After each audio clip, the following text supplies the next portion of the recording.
Magandang hapon po sa ating lahat mga kabayan. Nandito po tayo muli naglalakbay sa araw-araw po mga kabayan, dahil yung ating misyon, alam niyo naman po mga kabayan na talagang araw-araw po yan. So ayan po, meron po nakapagsabi sa ating mga kabayan na merong kawawang mag-asawa dyan na seniors na katutabong aitas po mga kabayan, na mga kapatid natin na naghihirap, na kawawa yung sitwasyon na dito sa kabundukan mga kabayan sa kanilang edad po, pero patuloy pa rin po at walang reklamo sa tirik ng araw sa akyat baba sa kabundukan. Kaya sa hapong ito mga kabayan ay titiyakin ang buong team na pasisiyahin namin sa araw ng bagong taon. Kaya yan po mga kabayan, pupuntahan natin.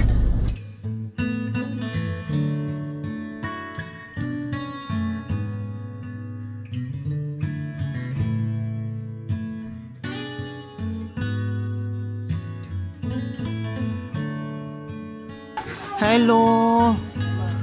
Magandang hapon! Kumusta po kayo? Opo, maganda ang bahay. Malamig at maganda. Ang sarap siguro dito matulog, di ba? Wala kaming pagkain. Wala kaming pagkain. Opo. Anong pangalan niyo po? Linda po. Si Nanay Linda. Kayo naman po, tatay? Ben. Si Tatay Ben. Kumusta po kayo dito, Tatay Ben and Nanay Linda? Tignan mo, wala kaming kain. Wala po kayong pagkain. Wala po. Ano po ang hanap buhay niyo po? Wala pong hanap. Hindi na kami makaano. Kasi may mga edad Hindi na. na kami makapagtrabaho. Opo, kasi may mga Hindi kami makapagtrabaho. may edad Hindi kami na. trabaho, wala na. Edad na. Ilan po ang anak niyo, Nanay Linda? Dalawa po. Dalawa ang anak Ito niyo. ang apo. Nasaan po nakatira yung mga anak niyo? Nandun po. Diyan lang din po. Dito ako na natulog. Oh. Matatakot kami sa Mag-inom. mag-inom ng Oo, tama po yun kasi may edad na tapos iinom pa. Mas maganda walang bisyo. Ibili ng alak, ibili na ng pagkain. Hindi kami iinom yung dalawa. Opo, Ayaw ko na wow. mamatay ko. Tama, magkakasakit pa pag Kakasakin iinom. ko pa hindi ko nang kayang Kumusta naman po kayo dito? Mabuti naman. Kumusta ang Pasko nyo nagdaan? Kumusta ang Pasko? Opo, yung Pasko nyo nung nakaraan, kumusta po kayo? Kumusta po? Walang pagkain. Walang pagkain? Wala kayong niluto? Wala pong iluluto. Anong ginagawa nyo po? Magkain ng kamuting kahoy. Kamuting kayo, ang pinagsalo-saluhan ng Pasko.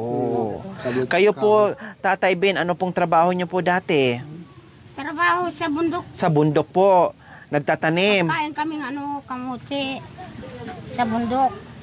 Ano pa po ang mga pananim sa bundok? Kamuting kahoy. Kamuting kahoy. Kapatani. Saka bulay, patani. Patani, wow, ang sarap. Ngayon, sino po nag-aasikaso? Pero namatay na yun. Dalawa kami, wala mag-asikaso. Okay kami. Sino pong namatay, Tatay? Mga indanan po.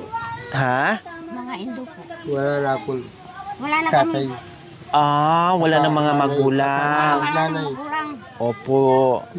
Wala na mga magulang, wala nang mga kapatid. Oo. Kasi natapos na yung mga matanda. Nauna sila. Wala ko nang tawagin tatay. Wala na po kayong, na-miss nyo po ang tatay nyo po, Tatay Ben. Ang inda po. Hinahanap-hanap nyo po ngayon. Namatay yung bulkan. Anong pumutok po ang bulkan, Tatay Ben? Ano kami po.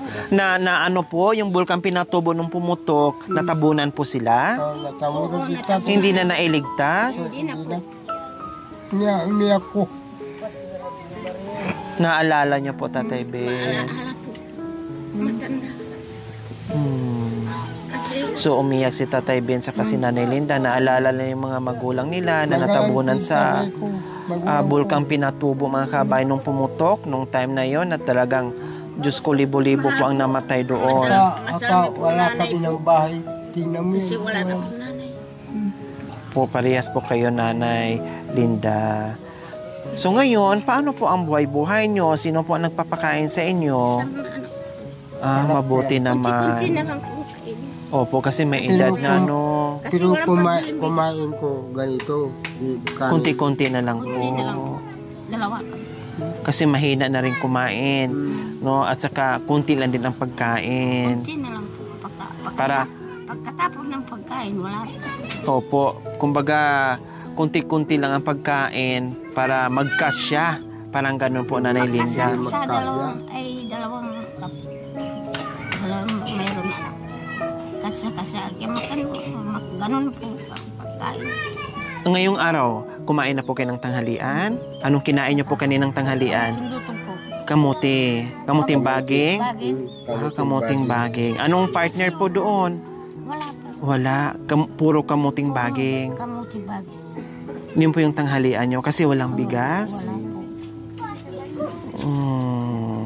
Mamayang hapunan, ano naman po ang kakainin nyo, Nanay Linda and Tatay Ben? Kamuting baging pa din. Baging. Halos araw-araw po, yan po ang Araw-araw pagkain. po kumain ka baging. Wala ka. Pag mabay. O ngayon, Nanay Linda at Tatay Ben, malapit na ang bagong taon. Saan kayo pupunta o saan kayo mamasyal sa bagong taon? Dito kami mamasyal. Maglibot dito. Dito lang kayo, hindi kayo aalis sa bagong taon. Ano na naman po ang lulutuin nyo handa? Iwan ko anong luluto. Wala na Wala naman. po. Wala namang iluluto. Wala po iluluto. Kasi wala akong, Anday. hindi na ako makakayang Kaya hindi na ako makatrabaho. Hindi kami makatrabaho. Opo, umaasa na lang sa mga anak. Siyempre, kung ano na lang yung kung ano yung mailuto sa mga anak, yun na lang yung pagsalo-saluhan nyo. Yun na lang ang kakainin. Yung mga anak ko, Huwag tatay, kong sabihin na hindi kumain, na kumain. makasinga. Nakikain kanina. Kasi hindi ako makasinga magsain. Hindi na kayo makahinga. Nauusukan. Hindi nyo kaya. Ano ang baga ko? Hindi namin Bawal sa inyo yung usok. Oo nga, nakita ko Huwag po, yung mahina ano, na. Tignan mo akong kahoy. Tignan mo. Opo, naintindihan ko po, Nanay.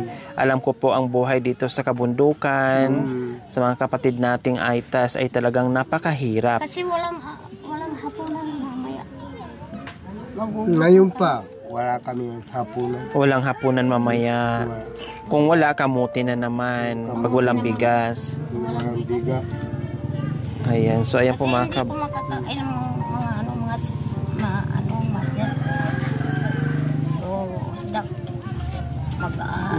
huwag kayong mag-away-away mga anak. Wala kami ng hapunan. Wala nang kainin. Huwag kayong mag-away. So ayan po mga kabay, nakita natin kanina, no? Talagang madudurog ang puso mo dito sa mga kababayan nating Aitas, no? Problema nila dito is yung bigas talaga, mga kabayan, no? Bigas ang pinakamahirap sa kanila. Meron sila mga pananim po, mga kabayan, kailang yun nga, inuunti-unti din nila, parang konsumo na nila.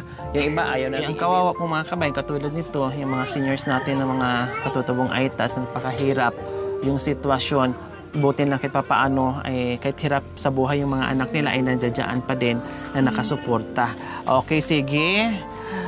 Malungkot ang Pasko nyo, malungkot ang araw-araw, malungkot ang buhay dito sa bundok. Opo, malungkot ang buhay dahil walang kakainin. Nandito ang buong team. Wala kang pagbiling ulam. Walang pambili ng ulam. Okay, sige. Pasisiyahin namin po kayo. Nandito kami para pasisiyahin namin ang Pasko nyo at ang araw nyo ngayon. At bagong taon. Bagong taon. Gusto ka nung O, di ba? O, 2,000? 2,000. O, 3,000? O. Smile na si tatay. salamat. O, 5,000? Ay, 4,000? 5,000. Oh, kanina si tatay, 3,000 pa na naibigay ko pero napatawa na, napasmile na sa biyaya. Salamat sa Panginoon po. Oh, di ba? Nagpasalamat ka agad si Nanay Linda sa biyaya. Po, magsimba kayo. Magsimbahan po. Kasi magpapasalamat kasi biyayang dumating ngayon. Oo. Wow, sabi ni Nanay Linda, magsimba ako. Ibig sabihin magsimba siya Kasi magpapasalamat siya sa biyaya. Doon kami magsimba. Masaya po kayo ngayon, Nanay Linda? Mahaya po. Ha? Masaya. Kayo po, Tatay Ben? Masaya po kayo? Hindi na po malulungkot po. Wow, hindi na kayo malulungkot. Kasi maano ako. Ito, maano ako. Anong lulutuin niyo po sa bagong taon? Anong bibilhin niyo pong pagkain? Lakatan po. Lakatan? Ano pa? Ulam? Ulam. Anong klaseng ulam? Manok? Ano pa? Manok. Tinapay? Tinapay. At bibili kayo ng isang sakong bigas. Isang kaban siguraduhin. No? Hakong biga. Opo, isang kaban na. Tapos, Linda, salamat po. Sa Panginoon po. Binigyan ako ng pagbili ng pagkain. Salamat po, Panginoon. Binigyan niyo kami. Binigyan niyo, tinutulungan niyo kami. Pagbiling pagkain. Pagbiling pagkain. Salamat po. So ayan po mga kabayan, mag-asawang senior po na natagpuan na naman natin dito sa kabundukan ng mga Aitas, no, na talagang napakahirap. Kanina, Diyos ko, kita naman natin talagang napakalungkot ng mga mukha nila. Yung tipong wala ng pag-asa sa buhay. Pero nandito tayo mga kabayan, hindi talagang ang buhay dito ay walang ibang inaasahan, kundi buhay, kabundukan, kung anong pananim, yun din yung aanihin. No, yun din po ang aanihin at kakainin nila araw-araw. Kaya Diyos ko po mga kabayan, nakakaawa yung sitwasyon, no, na kahit papaano nandito yung buong team para magbigay ng saya at biyaya sa mga tulad nila. Sa abot ng ating makakaya, kasama po natin yung ating mga sponsors, subscribers, followers, YouTube members, viewers, commentators, sa lahat po nakikiisa sa aking munting adikain.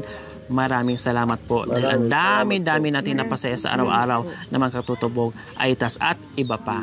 Okay, so mga kabayan, maraming salamat po sa walang samang pagmamahal. Tita Vilma ng Italy, maraming salamat po sa ginito ang puso. Nawa ipagpalain po tayo ng Panginoong Diyos araw-araw. Nawa ibigyan po tayo ng kalakasan ng katawan sa araw-araw. Nawa ibigyan po tayo ng mahabang buhay. Pag sa ganon, marami pa tayong matulungan na gaya nila. Sa mga kabayan, huwag niyo pong kalimutan, pakishare, subscribe sa aking YouTube channel, Lori Aquino Talita. Maraming salamat po. God bless us all.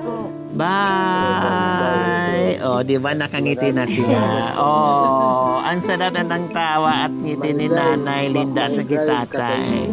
Dapat ganyan, masaya na, Oh, bye-bye.